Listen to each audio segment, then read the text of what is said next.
Imagine one day you hear on the news that a bat who somehow turned into a man was caught killing people by biting their necks and sucking out all of their blood. And when he finished, turned into a bat again and flew away. I know what you're thinking. Is that a headline from a Florida newspaper? No, but I like where your head's at. Clearly we'd be talking about Bram Stoker's Dracula. For those of you who don't know, before Dracula would inspire countless TV shows, movies, books, even costumes, it was simply a character in a novel written by Stoker, which was published in 1897. But the idea of Dracula is quite an interesting one, and that's why I will be exploring the question, what if Dracula was real? How's it going, guys? Welcome back to Life's Biggest Questions. I'm your host, Jared Bronstein, and before we get into this one, I need your help. Jack was your floating disembodied voice, Keegan is the voice in the void, and now I feel it's time that I have a similar name. So drop some suggestions down below. The best one will get a shout out in the next video I do. Also, make sure to subscribe to never miss a video and stick around until the end for some bonus content you guys don't want to miss out on. Although many refer to this character as Dracula, technically his real name is Count Dracula, and for the sake of this video, we'll be focusing on Bram Stoker's Dracula, which is of course the original. In the novel, you learn Dracula was once a soldier, a statesman, and an alchemist.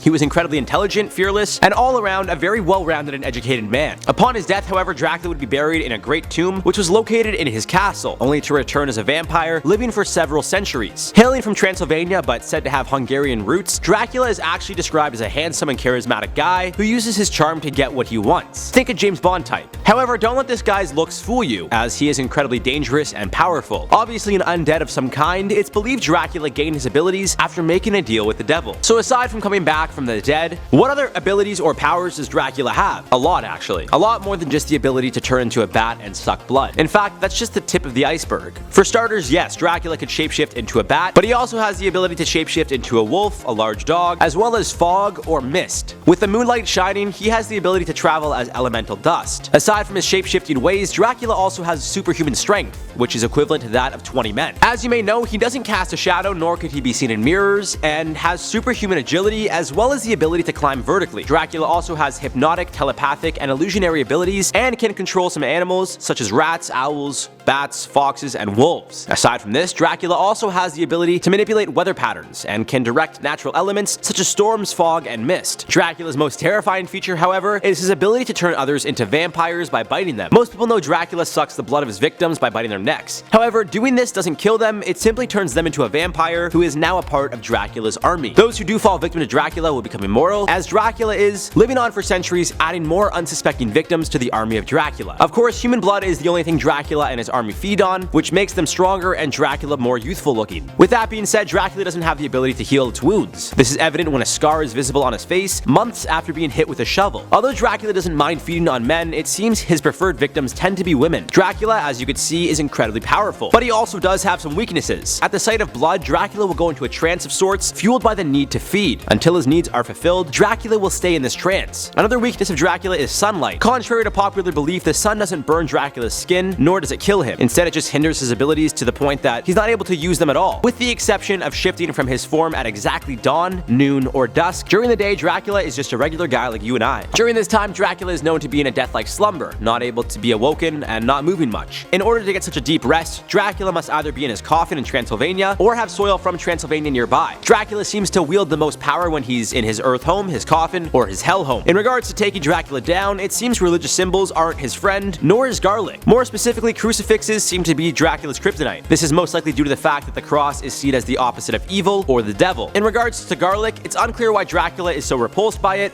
but he's definitely not a fan. To contain Dracula, placing a wild rose on his coffin would lead to him not being able to escape. A sacred bullet through said coffin could also kill him to the point that he'd be truly dead forever. If somehow one managed to kill Dracula, all of his victims would then return to their normal state, with the bite marks disappearing as well. So now that we know all about Dracula, let's talk about what happens if he's real. Although he's from Transylvania, Dracula moved to London where he starts hunting for fresh blood. His first victims wouldn't be found dead, they would simply disappear. Unfortunately, all of these people disappearing would be a big question mark for authorities. Are they being abducted? Did they run off to join a cult? Considering how the majority, if not all of the missing people would hail from London, it would seem that this is where the problem is. Once it was determined that this man was the one responsible for the disappearance of however many he could attack, an investigation into this guy named Dracula would begin. At first, his charm would most likely throw those investigating off track, but eventually the truth would come out that Dracula is in fact an undead immortal being who feeds on the blood of humans, turning them into vampires as well. Unfortunately, conventional attacks such as gunfire and blunt force trauma don't really apply to Dracula. When a sailor tries to stab him in the back, the blade simply goes through his body as if he's a ghost. This would be problematic because we wouldn't know how to stop this immortal ghost creature. It's possible the city of London becomes locked down with no one going in or out. This is until we realize realized Dracula can shapeshift and can easily evade any attempts to trap him by any means. Out of fear and apparently no real way of stopping Dracula to our knowledge, it is very possible some conform to his ways and simply sacrifice themselves to join his army. Others may simply try to find places to hide, whether it be in other countries or possibly even remote islands. Unfortunately, hiding from Dracula wouldn't do much good either. He'd eventually find you and turn you into a vampire, as he's known to do. Eventually, the entire human race would fall to Dracula, inevitably turning into immortal vampires, killing everything that is good and pure. But at some point, we'd learn its weakness is garlic and the cross. Contrary to popular belief, stabbing Dracula in the heart with a wooden cross isn't the way to do him in. Instead, Dracula's fate is sealed after he is decapitated while simultaneously being stabbed in the heart with a knife. However, this takes place in his home of Transylvania, and it's unclear why these specific blades affected Dracula, unlike the other times he was attacked. So what does all of this mean? Well, for those who are still fortunate enough to be human, these brave souls would be tasked with saving the rest of the human race. Given the fact that Dracula is supernatural, the entire world would most likely become much more spiritual as well, although I'm not sure if that would be enough to stop his reign of terror. So to summarize, if Dracula were real, we'd pretty much all die and become vampires working under him. Unless we're able to determine somehow that there was in fact a way to kill it once and for all, I really don't see us coming out on top here. Given the fact that every day we don't stop him, his army would get bigger, we'd eventually get to the point that there are more immortal vampires than humans on Earth. And at that point, our chances of survival are slim to none. Now, as always, I'd love to hear from you guys on this one. If Dracula was real, would we be able to stop him? Or are we as good as, well, you know what I'm getting to? Let me know below. For now, we got some comments to reply to from the video.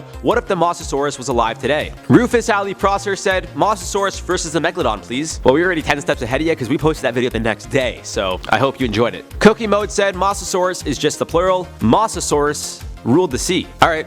I honestly just didn't know how to say the plural, so that's okay. Mike Pike said it's pronounced Mosasaurus, not Mosasaurus. Sorry, it just annoyed me. Like when I looked it up, it said Mosasaurus, not Mosasaurus, so I'm not really sure what the correct pronunciation is. Again, that's the thing with the internet, is you kind of look up how to say things and it seems like everyone has a different way depending where they come from. People from the UK say vitamins, not vitamins. You know, if I did a video and I said vitamins, you guys would tell me I'm wrong, when it's in reality, depends who you ask. So I'll leave you with that. Anyways, guys, I've been your host, Jared Bronstein. Like I said, let me know in the comments down below what my official title should be on this channel. We're gonna wrap this one up. Make sure you guys subscribe and of course click that bell icon for videos you guys do not want to miss out on, and we'll see you guys in the next one.